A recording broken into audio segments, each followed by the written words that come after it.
ఇవది నువ్వు లేట్ వచ్చినట్టున్నావు జైపాల్ రెడ్డి గారి గురించి వెళ్ళి రేవంత్ రెడ్డి గారు మాట్లాడిన మాట. జైపాల్ రెడ్డి జీవితంలో ఎన్నడూ తెలంగాణ ఉద్యమంలో పాల్గొనలే, తెలంగాణ కొరకు పనిచేయలేని చెప్పిన ఇదే రేవంత్ రెడ్డి గారు ఇవాళ పాపం జైపాల్ రెడ్డి గారు లేరు కదా, నేనేం మాట్లాడినా చచ్చిపోతుంది, లేదా ఇవాళ జైపాల్ రెడ్డి గారికి ఏమన్నా ఇంత మంచి పేరు ఉంటే దాన్ని నా ఖాతాలు వేసుకోవచ్చు. నేను అందుకే చెప్పిన పాపం జైపాల్ రెడ్డి గారు బతుకుంటే ఆత్మహత్య చేసుకునేది పక్కన పెట్టి పాత సామెత. ఇప్పుడు మాటలు ఏంటంటే జైపాల్ రెడ్డి గారు ఆత్మ కూడా ఆత్మహత్య చేసుకుంటుంది. ఎందుకంటే ఇప్పుడు సింపుల్, మనల్ని ఎవరైనా మెచ్చుకోవాలని ఎవరిని కోరుకుంటాం? మనకు చదువు చెప్పిన గురువును, మనకంటే పెద్దవాళ్ళని, మన అమ్మ నాయన మనం మెచ్చుకుంటే సంతోషపడతాం. మనకంటే పెద్ద నాయకుడు ఒకవేళ మనం మెచ్చుకుంటే సంతోషపడతాం. ఒక దొంగోడో, ఒక కూనికోరో, ఒక రేపిస్టో, మావాడే మా ఫ్రెండ్ అని నీ గురించి చెప్పిండు అనుకో, ఒప్పుకుంటావా? చిచి వాడు నాకెవరికాను? అట్లా జైపాల్ రెడ్డి గారు కూడా పాపం ఇప్పుడు ఈ మాటలు వింటే ఆయన ఆత్మహత్య చేసుకుంటుంది అని చెప్తున్నా నేను. గీంతో నేపు కూడా ఇచ్చుకుండేది అని ఆయనకంత చీప చూసేది నేను. ఆయన పేరు వస్తేనే చిచి అని అనేటోడు. ఇట్లా అది ఈయనకున్న స్థాయి జైపాల్ రెడ్డి గారి దగ్గర.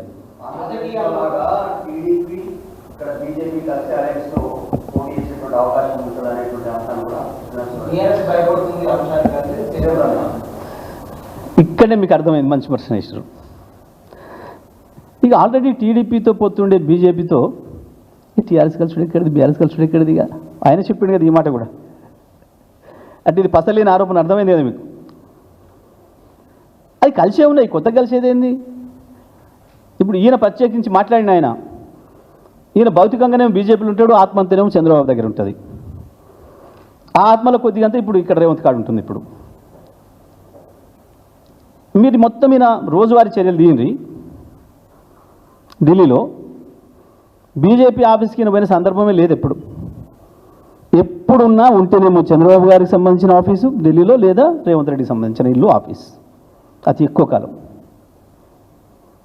ఆయనే చెప్పినవాడు అనేక మందికి, ఈ దుర్మార్గమైన పార్టీ ఇంట్లో మేము ఎట్లుంటాం, మమ్మల్ని చేయి విరిచి మమ్మల్ని ఈడీతో భయపెట్టి, ఐటీతో భయపెట్టి తీసుకున్నారు వాళ్ళు, నాకు ఇష్టమే వచ్చిన ఈ పార్టీలకు అన్నాడు ఆయన. ఇంకోటి కూడా, ఈయన అంత పెద్ద మునగాడు కదా పార్టీలో, ఏదో పెద్ద గొప్పలు చెప్పుడు, నేను అమిత్ షాతో మాట్లాడినా, ఇంకో మాట్లాడినా, గంత సీన్ లేదు మాకు తెలుసు.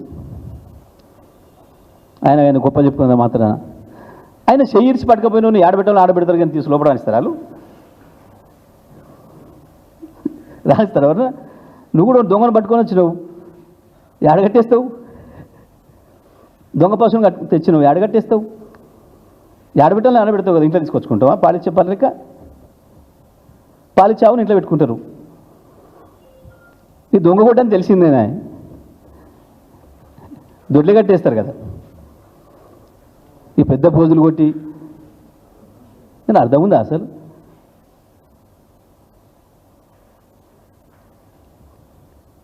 కవితమ్మ జైలుకే పోయా, బెయిల్ కోర్టేనా ఇచ్చేది? ఈయన చేసేది ఏముంది దాంట్లో?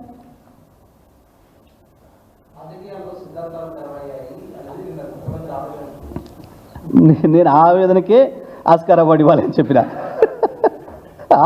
ఆవేదనకే ఆస్కార్ అవార్డు ఇవ్వచ్చు. మొన్న కొల్లాపూర్ మాటలకి నిన్నటికి ఒకటే రోజు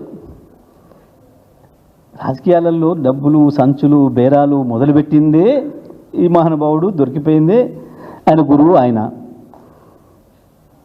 ఇప్పుడు అది పాత సామెత అయిపోయింది. నేను అందుకని దాన్ని మాట్లాడుతున్నాను. దయాలు, వేదాలు ఇవన్నీ పాత సామెతలు వీళ్ళ ముందట. ఇప్పుడు వాళ్ళ గురువు గారి ముందట, ఆయన ముందట అవార్డు ఏ తిప్పలైతే పడుతున్నాడో, సోనియా గాంధీ అవార్డుకే పులకరించిపోయి ఆస్కార్ అవార్డు కొరకు ఎదురు చూస్తున్నారో, అయితే నోబెల్ దేనికి ఇస్తారో తెలియదు ఆయనకి. నోబెల్ అది కూడా ప్రస్తావించండి, నోబెల్ ఆస్కార్ అవార్డు అన్నాడు. మరి రెండు కలిపి ఒకటి అనుకుంటే తెలియదు. కానీ ఆ రాసిచ్చే పిఆర్ఓలు ఎవరో పాపం, మరి వాళ్ళకి తెలిసి మాట్లాడతాడో లేదా తెలియకుండా స్పాంటేనియస్గా మాట్లాడతాడో తెలియదు. కానీ పాపం అటువంటి వాళ్ళు పెట్టుకున్నాడు. నోబెల్కి లేదు స్కోపు, ఎందుకంటే ఎప్పుడు ఒక శాంతి వచనం రాదు నోటి నుంచి, ఇవి వస్తాయి. కానీ మీకేమనిపించింది? మీరందరూ నవ్వుకోలేదు చూసి?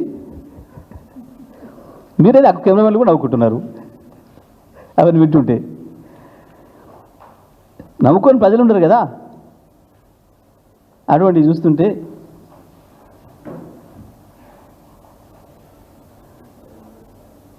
గట్లా మాట్లాడుతుంటే పాపం.